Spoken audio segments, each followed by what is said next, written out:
Let's go to this conversation now. We focus on Operation Shaela, the South African Police Service's nationwide crime-fighting initiative that began in Gauteng. Joining us now live from Alexandra in Gauteng is the Gauteng Police Provincial Police Commissioner, Lieutenant General Mthombeni, to discuss the operation's progress, successes, as well as the ongoing challenges. A very good morning to you, Provincial Commissioner. Thank you so much for making time for us this morning. Tell us about what brings you to Alexandra.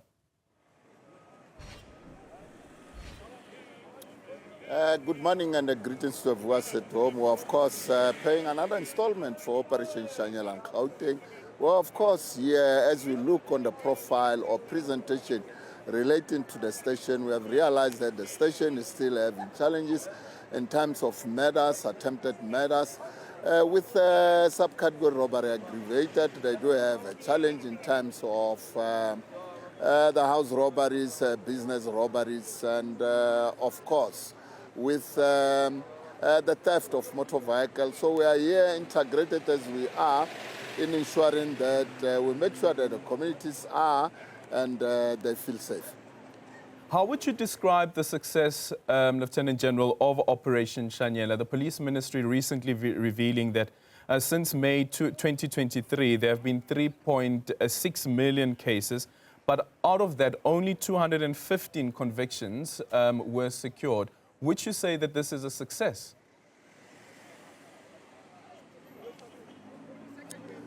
I would say indeed it is a success. If one could say, if we happen to be staying at home, not on this space, we will not be having these successes of which we're having. More so for Gauteng, we released crime statistics on the 5th of June, where we reflected the successes which we had. For example, we had a total of 1,035 illegal firearms, 11,365 drugs, 6,685 or 89 drunken driving.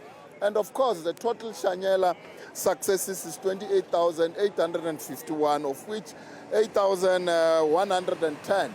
It is illegal immigrants. I must just indicate that in terms of the gender-based violence or the cases related to family violence, child protection and sexual offenses, we have seen over 1,356 cases which went to court.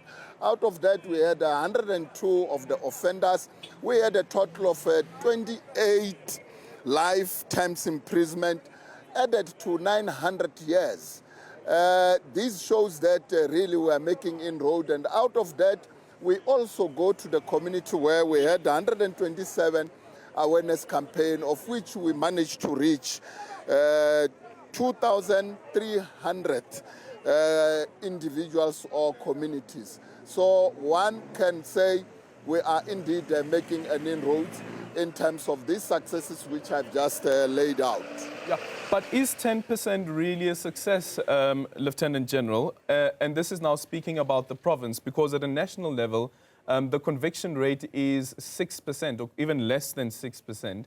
Is 10% really a success, and is it a deterrent? I would say, indeed, you have just to take note that to get a conviction is a process. You know that in terms of the whole government approach, we're having 6 pillars, of which one of the pillars, one will reflect to say it's a criminal justice system, of which the police will collate the information.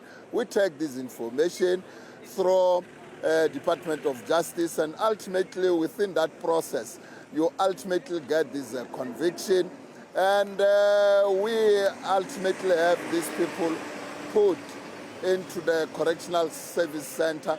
When you translate 6% nationally into numbers, you'll realize the numbers which I've just read is part of that. The numbers are quite high when we are speaking of 6% nationally. But I don't know if other people would agree with the 6% being a success.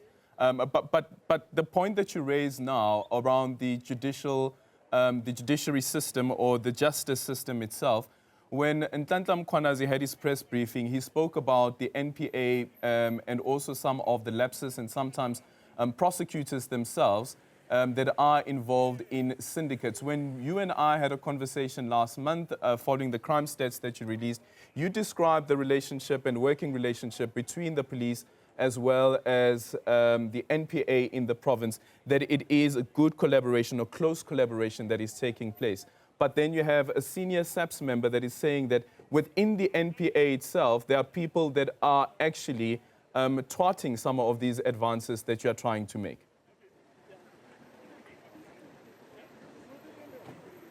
Yeah, well, let me just take on the issue of 6%. As this 6%, you came with a number. I just clearly indicated that 6% translated to numbers is a quite high number. And of course, these allegations which came for is something which one will say it is existing. And if it is existing, where people are committing crimes, the law has to take its course, meaning that anyone who does have those typical type of allegations, we have to make sure that the criminal cases get open and the process flow get taken. And ultimately, at the end of the day, there had to be internal departmental process which has to be undertaken by those different government departments. I will say, indeed, we do have a forum like case flow management where we meet in terms of discussing the issues relating to the cases which sees its ways to the court, if there are challenges, and then we iron it out. The process of the whole government approach, the idea is to ensure that all of us, we come on board, either community or government department. And in these instances, we have seen this cooperation. It is working with our sister department. I can just indicate that from the South African police point of view, since the last quarter we have released the crime statistics up until now, there are police officials, those who are involved in the criminal activities. We have since arrested 112 police officials as the province, of which 16 we have dismissed them. On the main of those 16 we have dismissed them, 5 of those members, it is for corruption.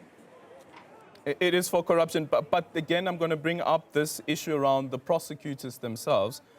Does the Provincial Police Commissioner have any evidence or any information that you have received of prosecutors that are undermining the judicial system and the justice system in this particular province, considering the remarks that were made by Nhlanhla Mkhwanazi? I should think me and you, we should know it is on the public domain. This issue which have been related by the Provincial Commissioner of KwaZulu-Natal, it has come for in the head of the state, the president. The Commission of Inquiry have since been reflected as to say what is going to happen. For me, if you want me to indicate that are there specific individuals, those who are involved, I will not reflect on that. As I've said that if there is anyone who is having an information of anyone who is doing the wrongdoing, let that particular person come forward and the law has to take its course. In relations of what the Provincial Commissioner of KwaZulu-Natal have related, we know, me and you, that it is in the public domain. That Commission of Inquiry will get in and will happen to know as to say what is the position. As it is currently unfolding within this province and other province, you could see that systematically those whom it is alleged they are on the wrong side. The law is taking its own course. Yeah, but again, Provincial Police Commissioner, and I asked that question because I'd asked you the question even before Nhlanhla Mkhwanazi had that press briefing about your relationship in working with the NPA in the province. But then again, he says that there were challenges that you were facing in the province and requested assistance from the KwaZulu-Natal political task team.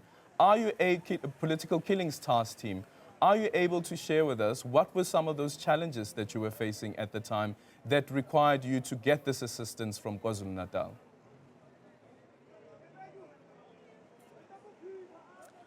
As I've said this on Thursday during the crossfire of the cash in transit robberies, I clearly indicated that the working relationship in terms of the provinces, it is there. You must take note, we are the South African Police Service. We are operating nationally. As and when a need arises, KwaZulu-Natal, Mpumalanga, Northwest will come forth for the assistance. In respect of this matter or the case in question, as the province, we systematically address with the national counterintelligence, we systematically address the issue of organized crime, of which our members, together with a multidisciplinary team, they move forward, and moving forward, we ultimately got people arrested with the AK-47, the magazines for AK-47, in total 4 pistols as we moved from Wynberg, we moved to Vereeniging, and ultimately in that case we arrested 4 individuals. And as this case, you'll realize that it's cross-cutting, or it involves the other provinces. We had, of course, worked closely with the province of KwaZulu-Natal, specifically in this case. Even last week on Thursday, on this media release, on this space, I clearly articulated the working relationship with the integrated team or multidisciplinary team from KwaZulu-Natal, led by Colonel Govender from the DPCI.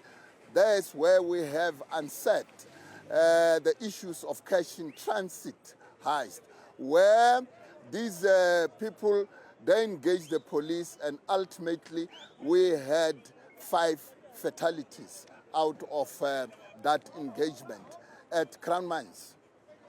Are the challenges that you were facing political interference?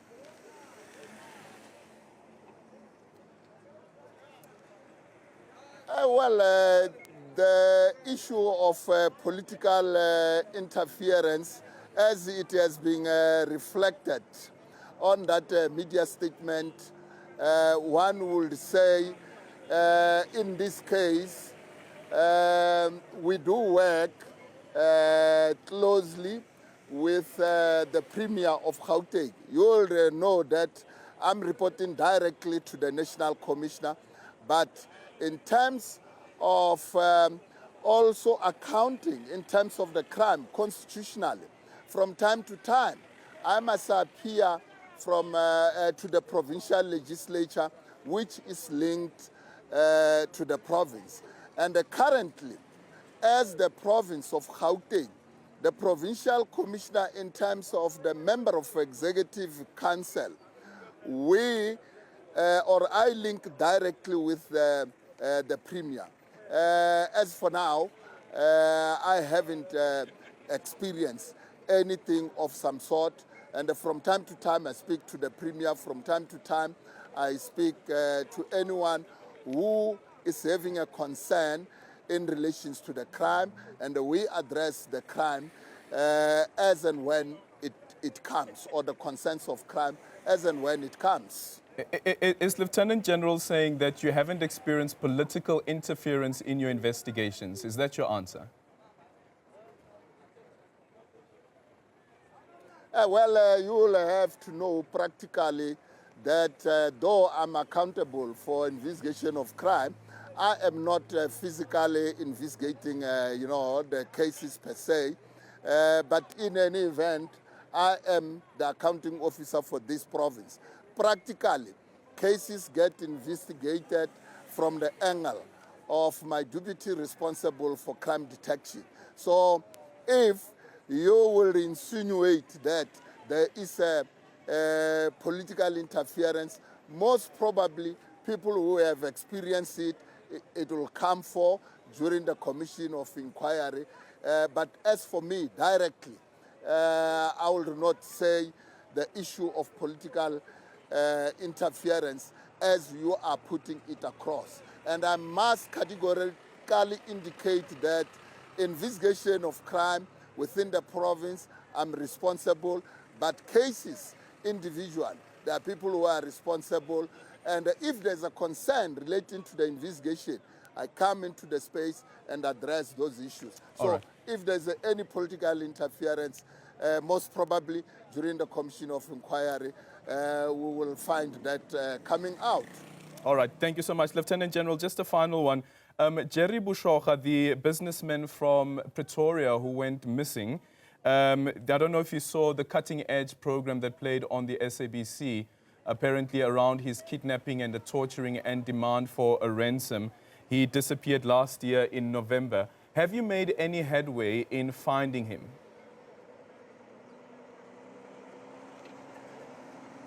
Well, I can confirm that the case of kidnapping is opened within this province in one of the police stations. And since the inception, we have put the team, of which we're having the team closely working with the national team, the counterintelligence and anti-kidnapping task team. And as we work closely, we ended up now linking with the head office. Head office have taken the case for the investigation. As for now, from time to time, one links up with the investigator, of which it is led by a brigadier. Even now, this morning, I've just spoken to him. As for now, we haven't had a breakthrough in terms of this kidnapping. I must just indicate that on the last crime statistics release, I reflected the kidnappings within the province, which it is a concern. And I even indicated that for the last quarter, we had 88 suspects arrested out of 66 cases, of which we had rescued 77 victims for kidnapping. But specifically for this case, we haven't had a breakthrough. And you wouldn't know about reports that he was allegedly found dead?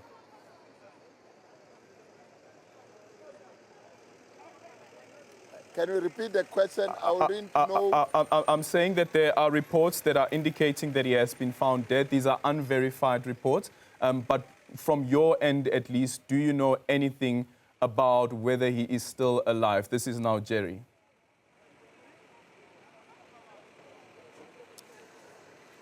Yeah, thank you. As you are saying, it's unverified reports. Let's just take it as such. And we are calling for responsible reporting. We are calling for responsible people who are dealing with these issues within the media space, that people has to verify and make sure that whatever is reported, it is something which is factual. So as you said, it is unverified. I've just spoken to the team this morning, or the lead team this morning. We haven't found such confirmation. All right. Thank you so much for your time, Lieutenant General Mthombeni.